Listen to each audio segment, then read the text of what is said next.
Nabota's here. Last week we finished defining the Prime 7 components and their attributes, and started looking at the test sheet, which is where we can get an idea of how components functioning together through the pipelines might help define both the hull the player chose and how the player chose to equip that ship. It will also help us balance the Prime 7 before we start adding hardpoints, quantum and jump drives, and exploring avionics and sensors. We were still in the process of looking at how the pipelines functioned when we ran out of time.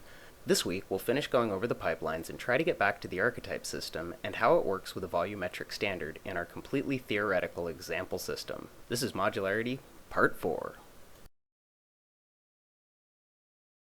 The heat pipeline is the only pipeline we have added any complexity to. The concept is that a player or ship designer could preset an optimal configuration for the heat pipeline's regulation system after a few test flights, and know how to best allocate regulation to keep the ship cool. Once the reg control is set, the operator might only need to increase or decrease active cooling to keep their ship safe and operable. To get some benefits from managing the system, someone would have to be involved, and manipulate regulation deliberately in order to increase the ship's capabilities. Maintaining heat to benefit from it increases the ship's heat signature, and can potentially backfire and leave the ship in danger of a serious heat problem. It's risky to play the heat game, but rewarding if played well. I've built in little bonuses to power, output, force, and so on for each component that increases as the heat for that component group approaches its optimal temperature. Let's take a look at how heat is generated, how the regulation system works, and how cooling is achieved. The first aspect is a ship design dilemma. Heat is easier to manage with more space. Using smaller volume components in bigger spaces means more space to disperse heat. The cooling systems we designed in fiction allow us to mimic some convection and vacuum, so having area to disperse heat helps with heat pipe control. Essentially, not cramming every nook full of component makes the ship more efficient. Starter ships would typically utilize this design principle, but even a well-designed and very advanced ship might still take advantage of this. The heat pipeline monitors heat generated by components. Whatever components are spun up or being engaged actively will generate heat in their component space. The ship's hull will share some of the heat generated. The heat pipe adds this to the existing temperature. Now we get to regulation. This is the extension of the ship's coolers that make up the heat pipeline. We're grouping all components of the same type together for simplicity in all aspects of our test sheet, and so for the heat pipeline. We're after the big picture. The regulation loop is how heat is moved from or to components, including routing to the coolers for active cooling. The regulate value of coolers determines the ability of the system. By setting Reg Control 1, we allocate how much of this system is sharing heat between components. We can open and close loops entirely to manage this, which lets us increase heat in an isolated component or add heat to it from another. The regulate loop is not a place to store heat for management. Heat transferred through it is resolved at each calculation. The reg control aspect of the heat pipeline is limited in what heat it can move by the total of the cooler networks regulate. Regardless of how spun the coolers are, their total regulate is always available. It won't always be possible to regulate the total heat a component group is generating, depending on the ship's component design, in which case heat will stay with that component group. Heat that goes into the reg control is evenly distributed throughout the system. It is a singular piece of the heat pipeline, so whatever heat is routed to it affects the entire system. All parts of reg control are connected to the coolers, even if heat is not being allowed to the coolers through the reg control. If coolers are spun up, they are reducing heat allowed into the reg control by radiating it out of the ship. Heat allowed into the cooler designated space of the ship is cooled at a higher rate than heat merely allowed into reg control. Reg control is resolved when any heat remaining in the system is redistributed to components using reg control 2. Reg controls 1 and 2 draw from the same pool for regulate provided by the coolers. Finally, after regulate and cooler resolved, a percentage of heat in the hull is radiated into space. This is based on a surface to volume ratio, so longer, sleeker hulls will naturally radiate more heat than bulkier ships, and smaller ships more heat than larger ships. Most of our hull designs in this example have redundant cooling, or more than one place in the hull to place cooler components. Any ship that doesn't have multiple coolers has a hull design conducive to radiant hull cooling.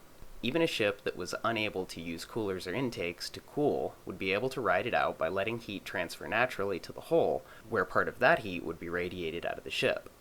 This is also a timer for a disabled ship to become an icebox. Smaller ships have a shorter timer. In our example, fuel is of one type. Refineries process hydrogen into a very stable and hydrogen-dense compound, which can be stored in virtually any type of container, nullifying the need for special tanks that take up as much space and have 10 times as much mass as the fuel they actually contain. Methods for refining hydrogen into fuel have changed in the last few hundred years, but there is yet to be a more sensible compound discovered in terms of safe storage and simple conversion to the fuel's usable state. In terms of hydrogen, the fuel compound is incredibly dense and has a mass of 500 kilograms per volume, or half the density of water. But the potential energy in a single liter of the fuel compound is astounding. Enough of that. It's stored in tanks, which are monitored by the fuel pipeline. Efficiency of fuel is determined by components, which either are, or can be, equipped with cells to convert the fuel into energy or reaction mass. Particles gleaned through intake don't route through fuel tanks, but enter the fuel pipe because it mitigates how much fuel is actually sent to the components. As I stated earlier, fuel used by components is called burn, regardless of what a component cell does with it once the fuel gets there. Fuel cells are units, so they apply to components and reduce power needed to operate at the expense of fuel. We'll get to those as we head back to component and item creation and take a closer look at archetype and filter systems in a moment. The principle for fuel and burn in general is to limit frenetic flight and provide a meaningful ship design element for players. By limiting frenetic flight duration, especially in smaller ships, we increase the value of carriers, frigates, and support ships that can resupply the worker bees. We're using one fuel type for everything to further emphasize this. A fighter from a carrier can be reckless with fuel for boost prime because they don't need to use that same fuel to get home. It reinforces the concept that a squad of fighters can be better designed for a brawl if they're designed to need to be aboard a larger ship to jump, instead of being able to show up just as ready to fight after jumping on their own. We started this whole shebang with whole class options, where carrier-based ships without quantum or jump drives already get a kickback to mass, and it's something we'll continue with as we go. Just to show we're looking ahead, an M50 racer has a lot of options at this juncture. How much fuel do you start the race with? Will you balance intake with the turbo-style kinetic feature, or will boost heat mean you have to flip them over to cool? Did you design light, or go for massive power and output, which hinders maneuverability? We're making a system with options that make sense and leave the design of a ship in the hands of a player. The point of a modular system based on a volumetric standard is that everything is related by volume. Volume is an attribute that every item shares, from a spaceship hull to a laser pistol, so every other aspect of the item, every attribute, is derived first from volume. A laser pistol that fits in your pocket is directly related to the laser pistol you keep in your holster, with a believable and logical relationship, not based on a guess or a whim, but a system. It ties everything in a universe together. It's hard to have continuity between one game aspect or another without some common ground. A liter of water has a mass of 1 kilogram. This item has a mass of 1 kilogram. 100 of those have a mass of 100 kilograms, and 1,000 of those, 1,000 kilograms.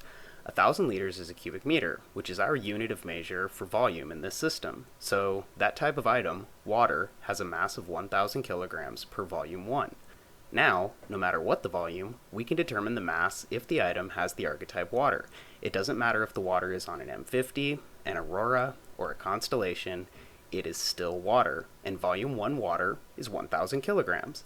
M50 water doesn't have a higher speed cap or less mass than Aurora water. Even Connie water is equally wet because its archetype is water. Hold that thought. We're all out of time. True to form, we'll pick up where we left off next Sunday. See you soon, and thanks for watching. Neb out.